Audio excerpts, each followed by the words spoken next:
Assalamualaikum warahmatullahi wabarakatuh.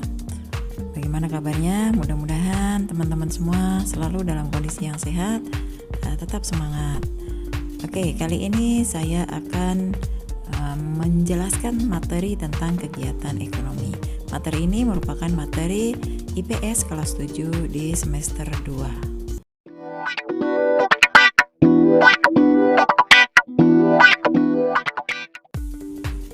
Kita sebagai manusia setiap hari melakukan kegiatan dengan tujuan untuk memenuhi kebutuhan kita. Kegiatan yang dilakukan manusia tergantung dari tujuan masing-masing individu. Kegiatan tersebut akan terus dilakukan oleh manusia karena kebutuhan manusia semakin bertambah dengan dihadapkan pada alat pemuas kebutuhan yang terbatas.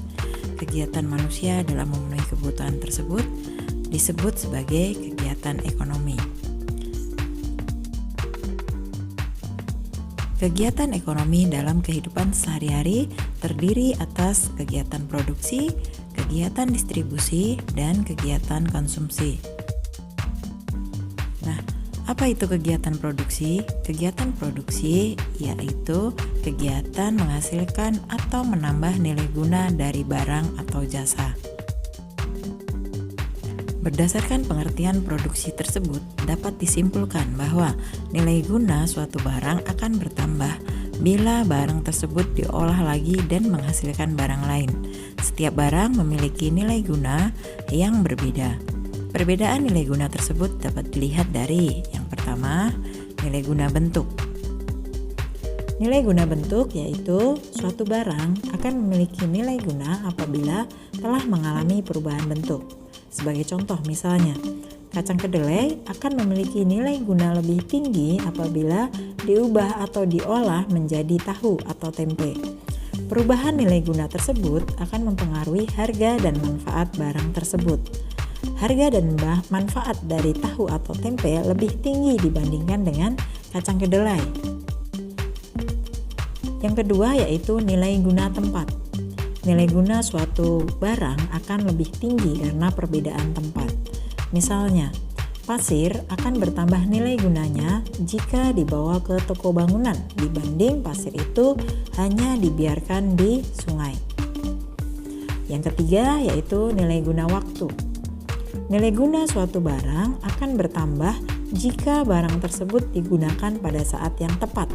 Misalnya, jaket digunakan pada saat kita kedinginan, atau kita juga bisa menggunakan payung pada saat hujan atau panas. Nilai guna barang tersebut akan bertambah jika kita menggunakan pada saat kita membutuhkannya. Nah, yang keempat, nilai guna kepemilikan. Nilai guna barang akan bertambah apabila barang tersebut telah berpindah kepemilikannya. Misalnya, sepatu di toko belum memiliki nilai guna dan akan memiliki nilai guna jika sepatu tersebut dibeli oleh seseorang dan kemudian dipakainya.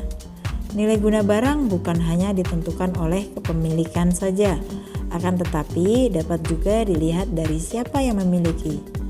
Seorang pemilik restoran akan lebih baik apabila memiliki juru masak yang terkenal. Orang atau lembaga yang menghasilkan barang atau menambah kegunaan barang disebut sebagai produsen. Produsen adalah orang yang melakukan kegiatan produksi. Untuk melakukan produksi, seseorang harus ingat tentang 3 hal. 3 hal tersebut yaitu, yang pertama, barang-barang apa saja yang akan dihasilkan dan bahan-bahannya apa saja. Ini berhubungan dengan tujuan dari produksi itu. Tujuan produksi untuk menghasilkan barang produksi atau barang konsumsi. Kemudian yang kedua, bagaimana memilih faktor-faktor produksi untuk memproduksi barang harus dipikirkan oleh seorang produsen karena ini menyangkut tenaga kerja, modal, dan bahan baku dengan tujuan memproduksi barang atau jasa yang berkualitas dan harganya murah. Yang ketiga yaitu kepada siapa barang produksi tersebut didistribusikan. Permasalahan yang ditimbulkan bukan sekedar bisa menghasilkan barang, akan tetapi barang dihasilkan harus diterima oleh masyarakat.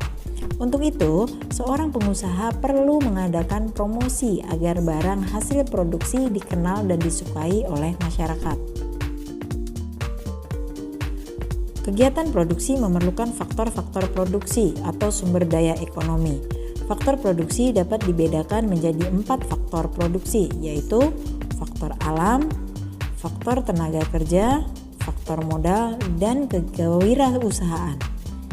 Faktor alam dan tenaga kerja disebut sebagai faktor produksi asli karena dengan 2 faktor tersebut manusia sudah dapat menghasilkan barang. Faktor modal dan kewirausahaan disebut sebagai faktor produksi turunan karena faktor ini sebagai hasil dari faktor produksi asli. Keempat faktor ini akan menentukan berhasil tidaknya kegiatan produksi. Di bawah ini adalah dijelaskan masing-masing faktor produksi. Yang pertama, faktor produksi alam. Faktor produksi alam adalah faktor produksi yang disediakan oleh alam sebagai bahan mentah atau bahan baku produksi. Contohnya misalnya, tanah sebagai sumber daya alam dan manusia dapat menggunakan untuk lahan pertanian, pabrik, perkebunan, peternakan, tempat untuk usaha, dan lain sebagainya. Kemudian yang selanjutnya, hutan. Hutan dapat menghasilkan bahan mentah berupa kayu. Kemudian barang-barang tambang seperti emas, biji besi, minyak bumi, dan gas alam. Contoh yang lainnya yaitu air yang dapat digunakan untuk pengairan atau bahan baku lain. Faktor produksi yang kedua yaitu faktor produksi tenaga kerja. Tenaga kerja adalah sumber daya manusia yang dapat digunakan kemampuannya untuk proses produksi. Yang ketiga yaitu faktor produksi modal. Modal adalah segala hasil produksi yang dibuat manusia dengan tujuan untuk menghasilkan barang-barang atau jasa-jasa lain. Modal tidak hanya berupa uang, tetapi bisa juga berupa barang. Contoh modal yaitu gedung, mesin, bahan mentah atau bahan baku yang digunakan dalam proses produksi. Kemudian faktor yang keempat yaitu faktor kewirausahaan. Kewirausahaan adalah kemampuan seseorang atau beberapa orang untuk menyatukan semua faktor produksi agar dapat menghasilkan barang tertentu. Faktor produksi ini merupakan kemampuan menjalankan suatu perusahaan sehingga perusahaan tersebut dapat berjalan secara efisien dan menguntungkan. Kewirausahaan sangat besar peranannya dan sebagai penentu dalam pelaksanaan serta hasil yang ingin dicapainya.